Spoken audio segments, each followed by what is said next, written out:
A paz do Senhor Jesus, querido aluno da Escola Bíblica Dominical aqui da classe dos juvenis. Eu sou o evangelista Janderson Nascimento e hoje vou trabalhar com vocês a lição de número 5, que vai tratar sobre o tema a grande tribulação. A gente vai entender isso à luz da palavra de Deus nesse quarto trimestre. Estou falando diretamente de São Paulo, onde estou concluindo a pós-graduação em aconselhamento pastoral. Orem por nós para que Deus nos conceda essa oportunidade de concluir esse curso.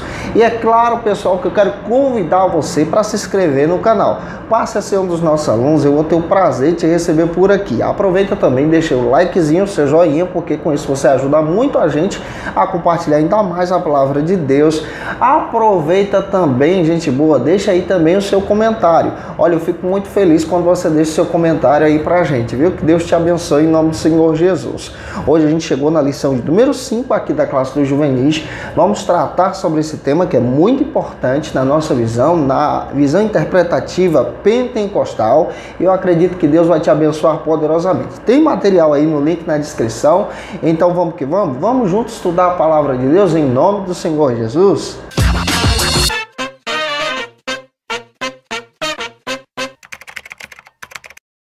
Hoje nós chegamos na lição de número 5 aqui da classe dos juvenis. Essa lição vai trabalhar sobre a grande tribulação. Estamos estudando um tema escatológico nesse trimestre. É claro que a gente também precisa ter noção que essa lição ela está se repetindo. Ela foi comentada aí em 2016. Mas agora nós vamos aproveitar essa oportunidade, claro, reciclar esse ensinamento para poder passar aos nossos alunos. E é muito importante a gente ter isso em mente, tá bom? É importante você iniciar a sua aula pelo texto bíblico da lição. Você é servo da palavra, não se esquece disso. Aproveita também e apresente aos seus alunos os objetivos específicos. E observe que a sua lição tem alguns pontos a serem tratados hoje para você não fugir do assunto. Então vamos que vamos? Vamos para o primeiro ponto da nossa lição, que vai tratar sobre o seguinte assunto aqui na classe dos juvenis. O conceito da grande tribulação. Esse é o primeiro ponto da nossa lição aqui da classe dos juvenis. É claro que a gente está estudando um conceito escatológico. E esse termo grande tribulação é retirado aí daquele período das 70 semanas profetizadas pelo próprio profeta Daniel. De acordo com a Bíblia, essa é a última semana profetizada por Daniel. É importante a gente até observar um texto bíblico para poder apresentar para os nossos alunos. Daniel, capítulo 7, versículo 25, vale a pena ler esse texto em sala de aula. Apresente também outro texto bíblico que está em Daniel. Daniel 9, 27, também vale a pena ler esse texto que fala a respeito dessas semanas e especialmente desta semana específica conhecida como a semana da grande tribulação. Traz a ideia aí desse período de grande tribulação. É claro que quando nos referimos às semanas de Daniel, não estamos falando aí de semanas em contagens de dia, mas são semanas simbólicas que registram aí períodos escatológicos muito importantes na história e também nesse contexto profético da igreja que a própria palavra de Deus traz base para isso. Essa semana em especial, a semana da grande tribulação, é apresentada pela Bíblia em duas fases. A primeira fase é a fase da bonança, a fase de paz, ou conhecida pela própria Escritura como a falsa paz. A segunda fase é conhecida pela Escritura, e de acordo com a própria Bíblia, como o período da grande tribulação, o período das dores.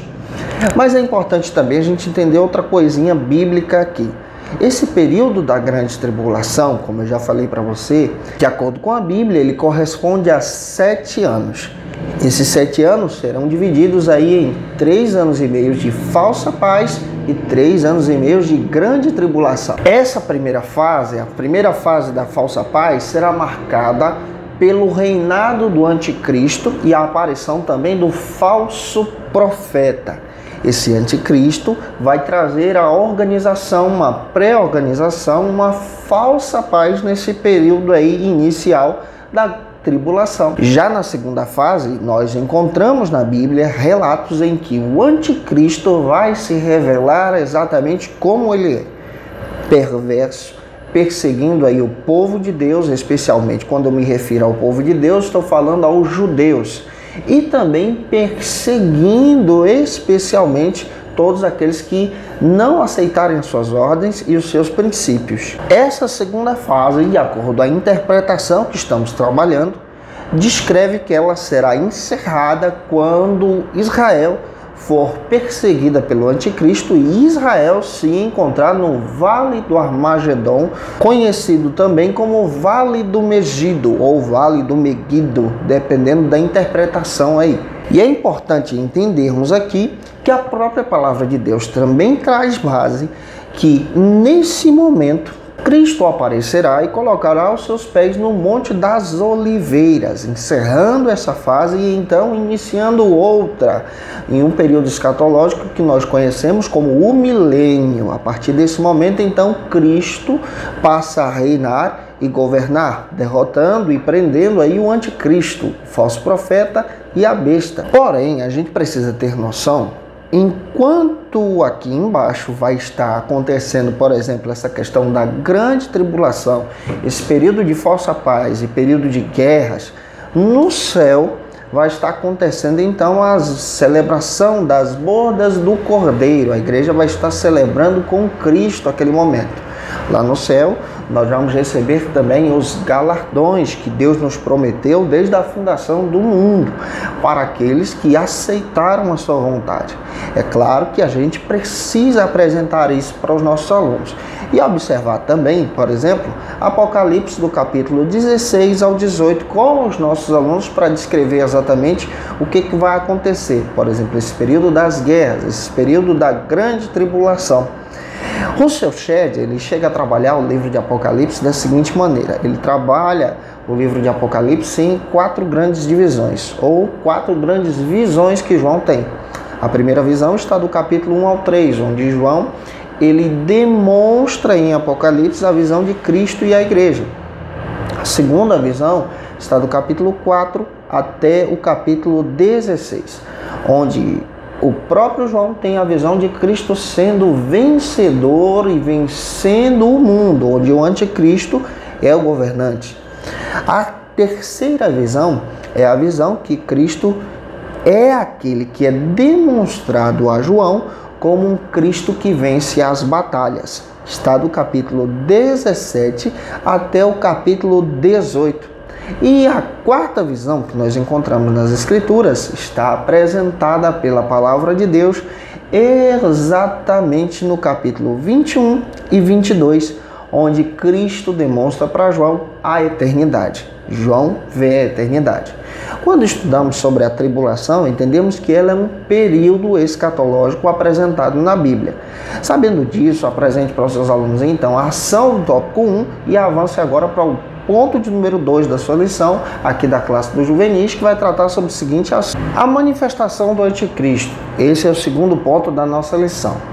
Agora, no ponto número 2, a gente vai observar como as Escrituras apresentam a manifestação do anticristo no período da grande tribulação. A gente precisa entender isso para passar aos nossos alunos. De acordo com Apocalipse, capítulo 13, versículo 1 ao 10, Satanás terá permissão para governar a terra nesse período. Durante esse período, ele vai manifestar-se em uma trindade satânica: o anticristo, o falso profeta e a besta. Mas quem será esse anticristo? De acordo com as Escrituras, será um homem de carne e osso, um ser humano, dominado pelo mal. De acordo com Daniel 11:36, nós vemos uma profecia de Daniel falando a respeito disso, e o próprio apóstolo Paulo, escrevendo à igreja de Tessalonicenses, ele também relata sobre isso. Segundo aos Tessalonicenses, capítulo 2, versículo 3 e 4. Paulo demonstra que o anticristo será, por exemplo, um homem, um verdadeiro político, que vai dominar as massas. Segundo, a Bíblia diz que o anticristo exercerá o domínio sobre todas as massas, sobre todo o mundo, com o seu governo. Ele vai ter poderio militar, ele vai ter poderio político também. A Bíblia também diz que ele se voltará contra Cristo e, além de se voltar contra Cristo, vai se voltar contra o povo judeu. O anticristo receberá muito uma ajuda muito forte do falso profeta, que será um grande também político religioso que vai tentar unir as massas no período da grande tribulação, voltado para uma única religião mundial. Durante esse período, o anticristo vai dominar a terra com a ajuda do falso profeta para poder trabalhar aí os desejos e a vontade do próprio inimigo das nossas almas. Finalizando então esse ponto, apresente aos alunos a ação do tópico 2 e vai então para o terceiro ponto, que vai tratar sobre o seguinte assunto. O terceiro ponto da nossa lição vai falar a respeito da abertura dos 7 selos.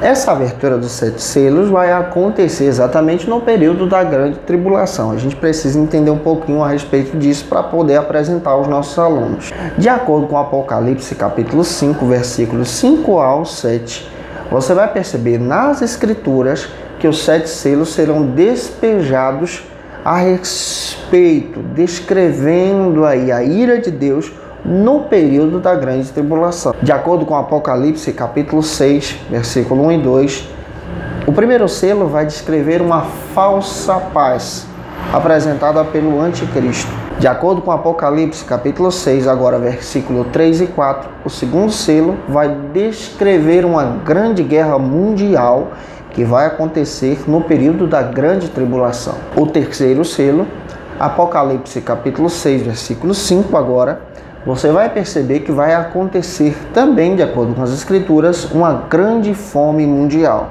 Vai assolar a terra. O quarto selo, Apocalipse agora 6, versículos 7 e 8, onde a Bíblia descreve que a terra será assolada agora por uma grande morte mundial. Quinto, Apocalipse capítulo 6, versículo 9. A Bíblia descreve que nesse período, na abertura desse selo, os mártires do período da grande tribulação serão mortos, perseguidos. Quem são esses? São aqueles que, a partir desse momento, decidiram ser fiéis a Jesus. E esses fiéis irão surgir no período da grande tribulação. Sexto, Apocalipse capítulo 6, versículo 12 a seguir, aonde você encontra que um grande temor irá assolar a terra. Quando se fala de temor aqui, é a ideia de medo mundial. E o sétimo, Apocalipse capítulo 8 até o 11, você percebe aqui, de acordo com as escrituras, que as 7 trombetas serão tocadas e acontecerá eventos terríveis em toda a terra. Então esse período ele é marcado por um período de grande desgraça e dor. É um período escatológico. Na abertura desses selos, você percebe que se manifesta aí o símbolo dos cavalos, descritos em Apocalipse. É importante você apresentar isso para os seus alunos. Finalizando aqui o ponto número 3, apresente para os seus alunos, por favor, a ação do tópico 3 e vá para o quarto ponto, que vai tratar sobre o seguinte assunto. A marca da besta. A marca da besta é o quarto ponto. A marca da besta será apresentada no período da grande tribulação. Isso está escrito em Apocalipse 13, versículo 17. Essa marca da besta, citada pela Bíblia, é apresentada como um símbolo numérico de 666, que significa a imperfeição do homem. E muitas pessoas, nesse período da grande tribulação, só poderão comercializar, comprar alimentos, ter recursos, se tiverem a marca da besta. É claro que a marca da besta é um símbolo aqui da aceitação total do laço do inimigo e um afastamento total do ser humano da presença de Deus. A gente precisa entender aqui que esse período escatológico é um período descrito pela Bíblia Sagrada e existem outras correntes de interpretação. Mas a corrente que a gente está trabalhando é a corrente pentecostal, que a CPAD defende. É claro, querido professor, que você precisa seguir nessa linha de pensamento, já que você está ensinando na Escola Bíblica Dominical da Assembleia de Deus. Mas a gente também respeita as outras maneiras de interpretação que outras denominações utilizam. O período da grande tribulação é marcado por essas questões espirituais, por esses momentos. Gente, eu espero que Deus em Cristo possa ter abençoado você. Um beijo no teu coração. Até a próxima aula. Deixa aí o likezinho, apresenta aí a ação do tópico 4. Que Deus te abençoe e a próxima aula já está pronta aí com vocês. Que Deus te abençoe. Até lá, se Deus quiser.